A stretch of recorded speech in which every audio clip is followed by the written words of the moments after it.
changes of ownership. So we've done a lot of changes of ownership, or approved a lot of changes of ownership, I'll say that, at the agency. From 2018 to 2024, we approved 429 changes of ownerships, with our two highest years in 2022 and 2023. So those were very high numbers. I think it was over 100, 140, 150 just for those 2 years alone. So it's very high numbers, which is really unprecedented for us in the state of Florida as it relates to changes of ownership. But I know that this comes up a lot, so I wanted to mention it to you. I also know, for those of you in the room, that, as Secretary Harris mentioned, some changes coming to Medicaid enrollment. I work very closely with our Medicaid director, Brian Meyer. We have to work closely together because Secretary Harris set us close together by each other. So close, I can literally yell at him and he can yell at me. Our assistants don't like that, but hey, we like it. So we work very closely together, and I have heard from you. I have heard from our owners who are coming in and purchasing nursing homes in Florida, and it's so great to be able to meet with those. Part of you coming into Florida and doing a change of ownership is to meet with Kim Smoke and Debbie Franklin. Did they tell you that? So I just want to make sure everybody understands that. You have to meet with me. No, you don't. But anyway, but part of that does help us and helps us understand the providers and what your needs are. But I have heard from you, and I have taken the messages and meeting with you and understanding, the process, how sometimes onerous and just burdensome it is. So Brian and I have been talking about that, some of the holdups that we have had between my side on the licensure and his side on Medicaid, and how we can streamline that. So I'm really looking forward to us moving into the future with streamlining the Medicaid provider enrollment, because I think it will help us all as we move in that direction. So just wanted to let you know, just wanted to share those child numbers with you, because changes of ownership, because that does come up a lot. Lastly, IDRs, informal dispute resolutions, and independent informal dispute resolution. So I encourage you to utilize those two opportunities for informal reviews. I know that we come out and do a survey. Sometimes we just don't agree, right? We just don't agree on it. You think, how can the surveyor cite this? I think they missed the point. Definitely, request an IDR or an IDR if there's civil monetary penalties imposed on that survey. From an IDR perspective, I want to let you know, just from January to June of this year, we had 15 nursing homes request an IDR for a total of 25 tags. And 14 of those tags we did uphold. The rest, they were modifications to the tags or deletions. So we do look at that. So I wanted to share that with you. I hear a lot of times people will say, well, I don't want to request an IDR, because nobody is going to do anything about it. Well, we do. We do either delete the tag or make modifications. And so that's really what it's about, is that, you have an opportunity to tell us, hey, wait a minute, I think you guys got it wrong. And so we want to hear from you. So we do have metrics to show that we do have positive outcomes for providers when they do request an IDR. So just wanted to share that data with you as well. So as we go into looking at some of our inspection data, I know that a lot of providers like, oh my gosh, you're in our buildings all the time. You have a lot of survey activity. Well, yeah, we do. We do have a lot. But this is 2023, so calendar year 2023, look at the total inspections that we have done. Now, 3,795 in nursing homes. So the red is the total that's excluding nursing homes. So just look at the number of other inspections that we do with all of our provider types. And as you'll see here on the right side, just a breakdown of the type of surveys we've been doing in nursing homes, and we did in 2023. Obviously, complaints was a big part, our relicensure and recertification, and then our monitoring visits. We do monitoring visits sometimes if we need to come out and do a monitoring visits, definitely during the hurricanes when we would do kind of our post-assessment visits, or if we're coming out just to check your general life safety surveys. I know we're doing some visits right now. So that's kind of a snapshot of 2023. So let's look at 2024. So as we look at 2024, not that much has really changed a lot into 2024, but still a high number of inspections that we do all together. So if you look at this, you look at just the total number of inspections our survey teams do, throughout the whole state during that whole year. So not just nursing homes. So again, but nursing homes over 3,800, and as you'll see, the bulk of that obviously was complaints, in addition to our relicensure and recertification, and then those monitor surveys. So a lot of tick up on the monitoring surveys, because in 2024 we all know that we had those 3 hurricanes, so we were doing a lot of post-assessment visits during that time period as well.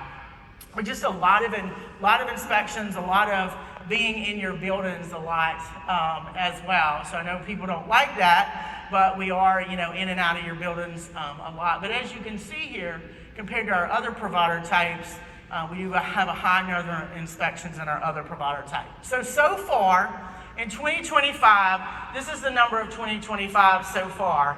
So as you'll see here, still pretty high numbers with nursing homes, and then our complaints still are leading the charge there, in addition to our recertifications and relicensure surveys. So just wanted to kind of give you a snapshot, because everybody, when I asked Debbie, I said, well, hey, what is it you want me to talk about?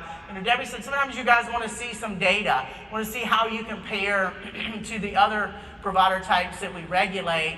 And as you'll see here, you're a big chunk of what we do day in and day out. And you're very important to the whole healthcare system in Florida, but there are other inspections that we also do.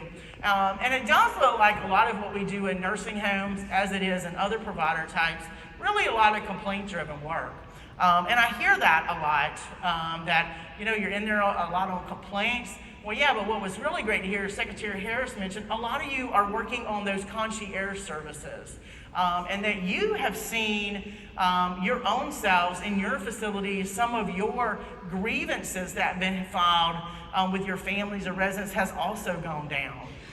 So we encourage you, I encourage you more than anything, and if you want to have a conversation with me about it and talk about what you can do to enhance your grievance process in your facilities, absolutely let us know. I think that does go a long way, and over the years we've talked about that. If family members and residents know who they can talk to in that facility to resolve their problems, they're going to stop calling us. If you don't resolve the issue for them, yes, they're going to call us. But that initial call should be to you. That initial conversation should be to you. That an opportunity to try to resolve their problem should start with you. It shouldn't be the regulatory agency regulating all that level of detail for what's going on day in and day out in our healthcare facilities.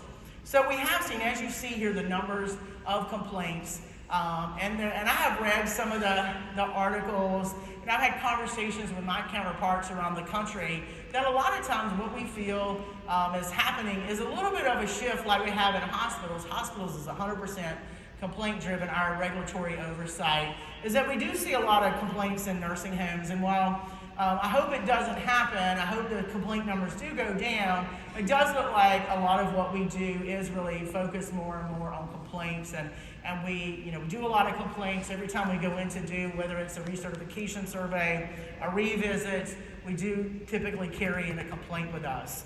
Now, I will say, when you look at our complaint numbers, I'm going to show that to you. While it does feel like and seem like we do a lot of complaints, and we do in nursing homes, we also do a lot of complaints in other healthcare providers that we regulate as well. But a lot of times, we don't investigate every single thing that's reported to us. I know you think it does. I know you think we come out every time you send something to us, but I'm going to show you the next few slides. We really don't. We really look at a lot of information that's sent to us. Our teams do a really good job of communicating with you and finding out more information. But as you can see here, our complaint investigations. So we have 23, 24, and up to June of this year. So as you'll see, the number of complaints we received for all provider types, look at that number in 2023. I mean, over 1,300, over 13,000 complaints that we received for our healthcare providers in our state. And out of that, we investigated 9,300. So we do investigate a good chunk, but we don't investigate everything. And as you'll see here in 24, those numbers, and then in 25, where we are from January to June. The bottom section tells you the number of complaints we received and investigated for nursing homes. Now, we don't investigate every single thing, as I mentioned, but we do investigate a pretty good bit of what comes into us as it relates to nursing homes. So there are a lot of things that we don't investigate. Sometimes if we've just recently been in there and we've already looked at an area of concern, we're not going to go back and re-look at it. A lot of times we will not investigate things if we don't have enough information, and sometimes we get a lot of anonymous complaints. I mean, if we don't have enough information to determine that could possibly be non-compliance, we don't look at that. We would close it out because we have nobody to go and get that information from, any additional information. And if we obviously have just been in there and looked at things, we don't. And sometimes we just get random stuff, and we get complaints from all over. We get complaints from media alerts. We get complaints from local legislators. We get complaints from family members. We get complaints from other provider types. And we get complaints from residents. Some residents call us directly from their rooms on their cell phones, by the way. I know because I've spoken to some of those residents when they somehow get my phone number. But I say all this to say, one, we don't go running out every time something is called into us or you report something to us, as we'll talk about it in a few minutes. But I do think some of these facilities that we spoke to yesterday, some of their best practices that they're putting in place. And I know it's like, it takes a lot of work to come up with a new, project, right, or a new initiative. But a lot of you have taken that step forward to say, what can I do? You don't want the state to always coming in, right, to regulate you so much to keep you in compliance. You should be able to do that yourselves. And some ways you can do that is really having some of these new initiatives, such as a concierge service, maybe an enhancement in education on your grievance process. As Secretary Harris mentioned, there's first few hours of admission within that 24, 48, 72-hour admission, how important that is to get in the face of that resident and those family members and say, hey, if you have an issue, I'm the one to call. All of you know my stories about my dad being in a nursing home in the state of South Carolina and how just distraught I was that they didn't do things the way we did in Florida. Part of it was coming to meet new admissions. So it is important. It does impact your families, those families and those residents. So it really can help with their quality of life and to say, hey, well, I know I met this administrator. I have a concern about, I didn't like my breakfast. I want to do more activities. I didn't like that nurse that came in to see me. So I want to talk to that administrator and tell them that. So you'd much rather them talk to you than call us, right? So, really take that back. If I could charge you with anything today, take that back. Take these numbers that I'm giving you, take them back, and really look at that in your facilities. And you have the data. You know the number of times we come into your facilities and what we look at. What can you do to enhance your grievance process and handle these internally? That's really, the system is really built that way. If you look at the regulations, they require you to have a grievance process. So that's really what it's built on, is having that grievance process to resolve these issues. So that's complaints. And so I've said, we don't go out every single time something's reported to us. So as we look at our federal facility reported incidents, these are our federal reported incidents. Obviously, you report to us your immediate and your 5-day. And I will say our teams that handle our risk management and our adverse incident, they're very happy at the reports they're getting. Meaning, nobody likes to look at all these reports, right? But, really the level of detail that we're getting is really good. I have a few reminders for you. But we've come a long way with reporting. I think part of it is moving our federal reporting system into AIR system, our agency's adverse incident reporting system. So, and you guys really helped us with that and helped us, make that successful. So as you'll see here, and these are the specific areas we're asked to get data on from you, from CMS.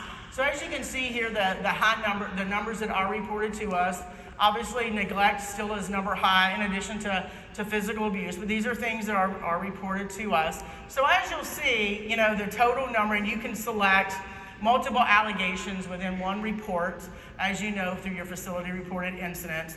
So you see the total number that's actually reported to us, those submitted, and then the ones that we actually initiate an investigation on. So I just wanted to share with you, if you look at the total number that's reported to us versus the total number we investigate, it's not off the charts, right? It's pretty reasonable. And a lot of times, as you know, when we come on site, it's because we haven't gotten enough information from you through our reporting capabilities here.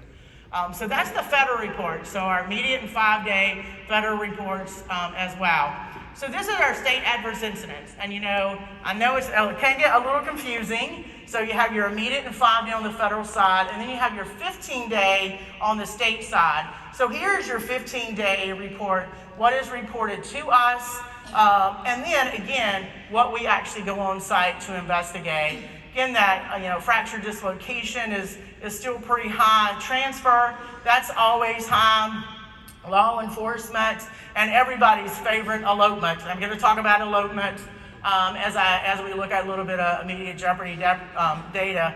Well, elopement, and this is, I want to clarify, this is self-reported data. You know that, right? This is data you report to us. So all this information is reported to us. We review it, and then our teams make a determination of should we go investigate this or not. So I wanted to share with you, just in general, the whole multitude of data that we do have. And you do know that your state adverse incident data is already posted on our website. So that's another step forward we did several years ago with being transparent. So any provider type that has to report state adverse incident data to us, which is our nursing homes, our assisted living facilities, in addition to our hospitals and ambulatory surgery centers and our HMOs. So all this data is available on our website, so it is public. So it's just the numbers, just aggregate data, it's not by provider. But